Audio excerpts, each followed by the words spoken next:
कॅम्पाकोलावरच्या कारवाई संदर्भात मुख्यमंत्री अखेरीस बोललेले आहेत। कोर्टाच्या आदेशानुसार ही कारवाई होते आहे आणि उद्या नेमकं काय होईल हे सांगायला मी काही ज्योतिषी नाही असं म्हणतात मुख्यमंत्री पृथ्वीराज चव्हाण।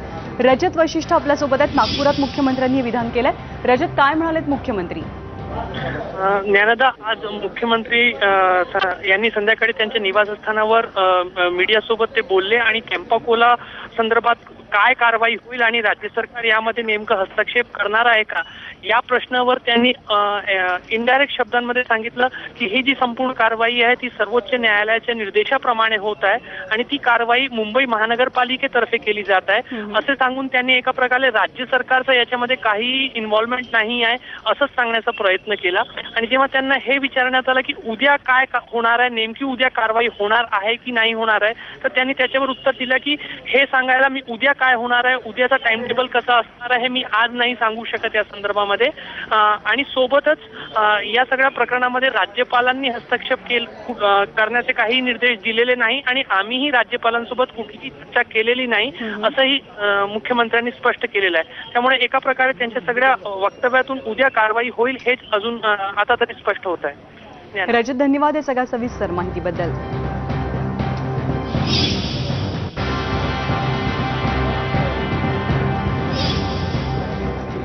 आणि दिवसभरामध्ये आज कॅम्पाकोलामध्ये हाय व्होल्टेज ड्रामा पाहायला मिळाला। रहिवाशांचा तीव्र विरोध होता कारवाईला। अखेरीस संध्याकाळपर्यंत बीएमसीनं 8 रिकाम्या फ्लॅट्समधलं विजेचं आणि पाण्याचं कनेक्शन तोडलंय।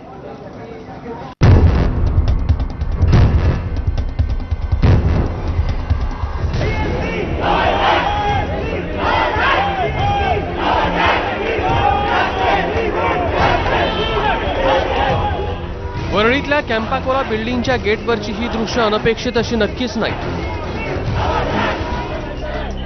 बीएमसीचे अधिकारी ज्यावेळेस कॅम्पाकोलावर कारवाई करण्यासाठी पोहोचले त्यावेळेस रहिवाशांनी ते गेटच्या आतच येणार नाहीत याची तयारी केली होती। अधिकाऱ्यांचा रस्ता अडवण्यासाठी रहिवाशांनी स्वतःच्या गाड्या गेटवर अशा काही लावल्या की बीएमसीची मशिनरी गेटवरच राहील।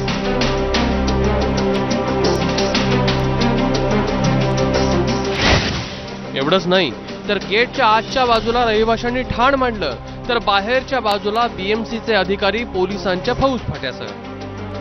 सर्वोच्च न्यायालयामध्ये कमिटमेंट दिलं होतं, अंडरटेकिंग दिलं होतं की ते स्वतः फ्लॅट रिकामे करतील। तर आम्ही आता तपासणी करण्यासाठी इथे आलेलो आहोत।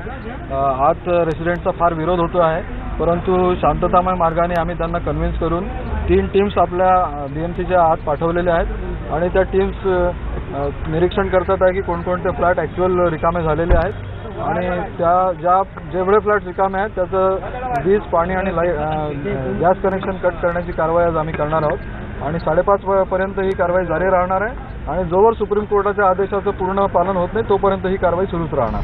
कॅम्पाकोलातले अनधिकृत मजले पाडण्याचे आदेश सुप्रीम कोर्टानंच दिलेत, त्याची डेडलाईनही संपली आहे। रहिवाशी मात्र घरं रिकामी करायला तयार नाहीत।